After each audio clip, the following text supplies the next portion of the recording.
I got were the boots in black, as you can see here.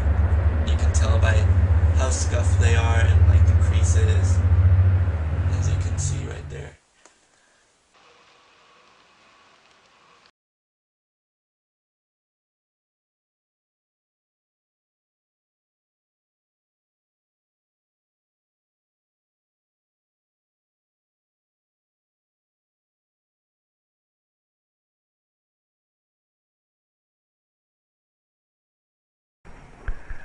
The nigger is necessary.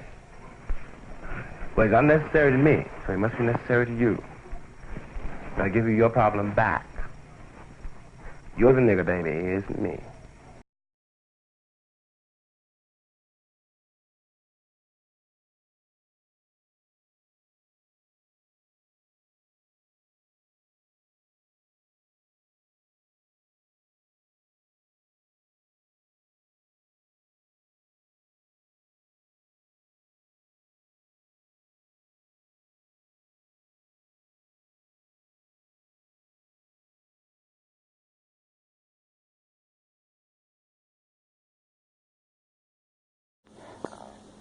I read about it in the paper, in the subway on my way to work.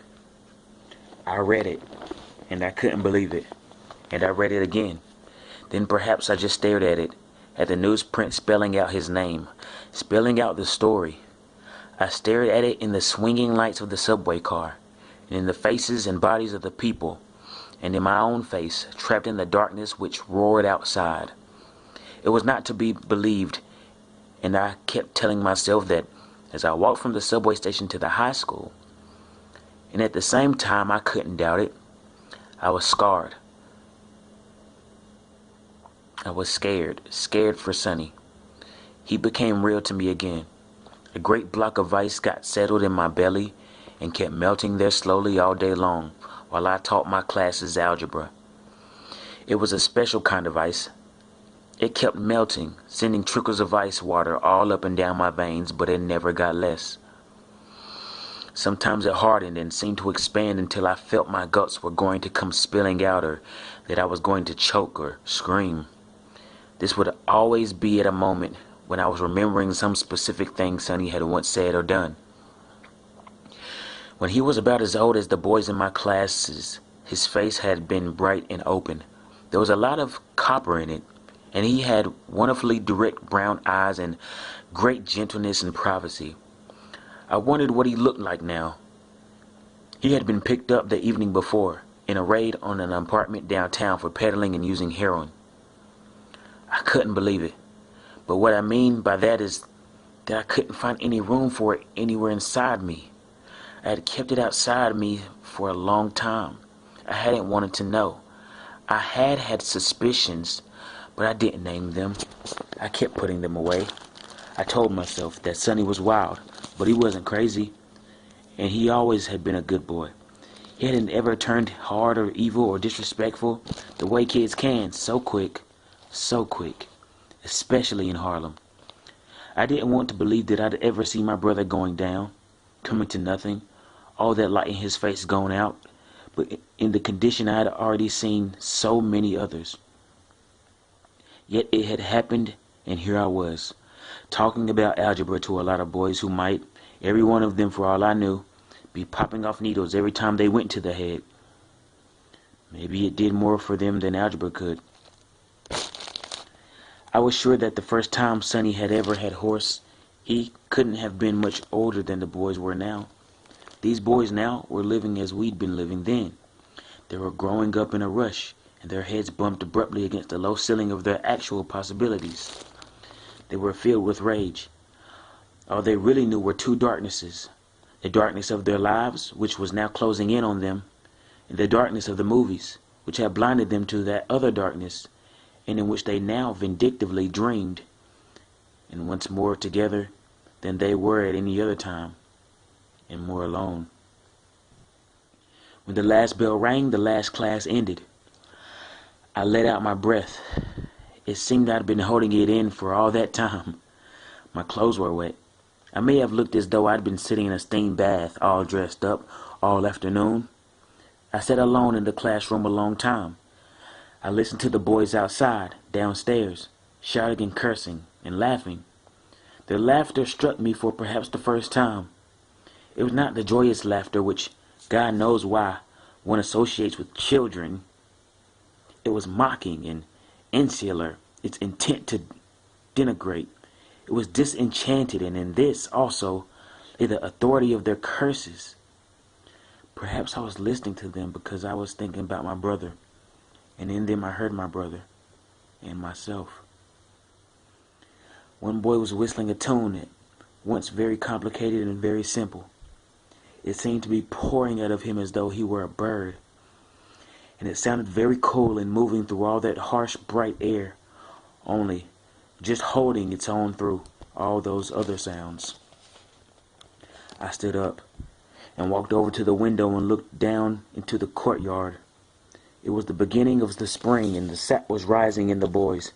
A teacher passed through them every now and again, quickly, as though he or she couldn't wait to get out of that courtyard, to get those boys out of their sight and off their minds. "What are you going to do?" he asked me. "I mean, about Sonny." "Look, I haven't seen Sonny for over a year. I'm not sure how I'm going to do anything. Anyway, what the hell can I do?" "That's right," he said quickly. "Ain't nothing you can do. Ain't much help no old Sonny no more, I guess." It was what I was thinking, and so it seemed to me he had no right to say it. "I'm surprised at Sonny," he went on. He had a funny way of talking. He looked straight ahead as though he were talking to himself.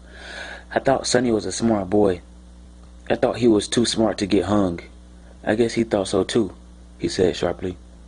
"And that's how he got hung. And how about you? You're pretty goddamn smart, I bet." Then he looked directly at me, just for a minute. "I ain't smart," he said. "If I was smart, I'd reached for a pistol a long time ago. Look, don't tell me your sad story. If it was up to me, I'd give you one." Then I felt guilty. Guilty, probably for never having supposed that the poor bastard had a story of his own, much less a sad one. And I asked quickly, "What's going to happen to him now?" He didn't answer this. He was off by himself someplace. "Funny thing," he said, and from his tone we might have been discussing the quickest way to get to Brooklyn. "When I saw the papers this morning, the first thing I asked myself was if I had anything to do with it. I sort of felt responsible." I began to listen more carefully. The subway station was on the corner, just before us, and I stopped. He stopped too. We were in the front of a bar, and he ducked slightly, peering in, but whoever he was looking for didn't seem to be there. The jukebox was blasting away with some black and bouncy, and I half watched the barmaid as she danced her way from the jukebox to her place behind the bar. I watched her face as she laughingly responded to something said to her, still keeping time to the music. When she smiled, one saw the little girl, one sensed the doomed, still struggling woman beneath the battered face of the semi-whore. "I never give Sonny nothing," the boy said finally. "But a long time ago I come to high school, and Sonny asked me how I felt." He paused. I couldn't bear to watch him. I watched the barmaid, and I listened to the music which seemed to be causing the pavement to shake. I told him it felt great. The music stopped. The barmaid paused and watched the jukebox until the music began again. It did.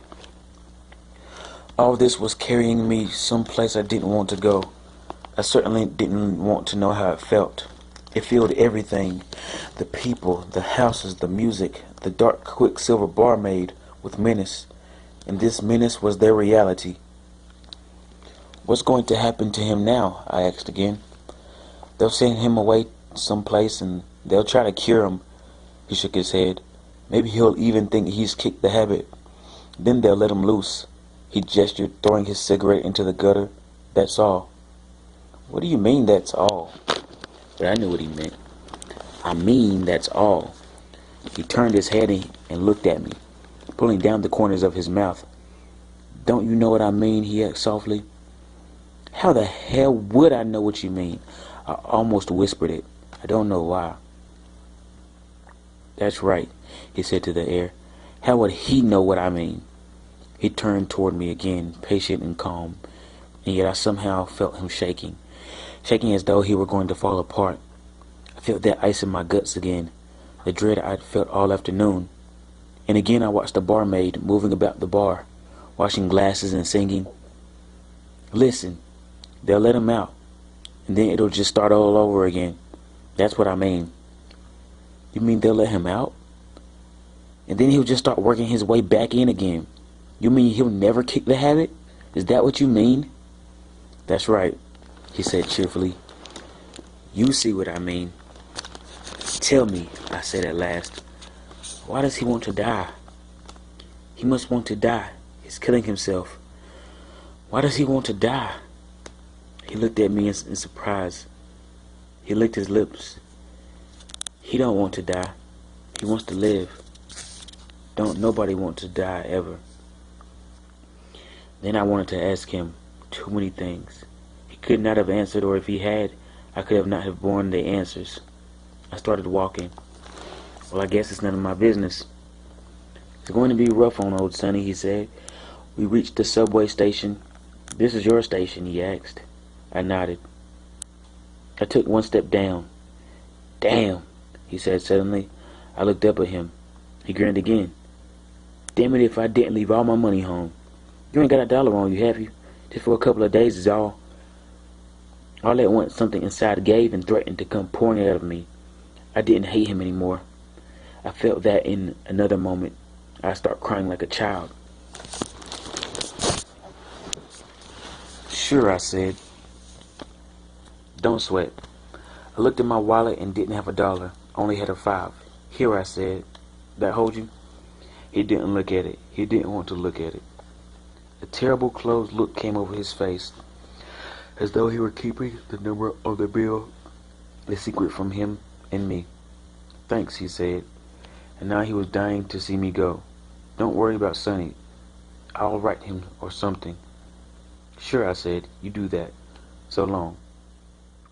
Be seeing you, he said.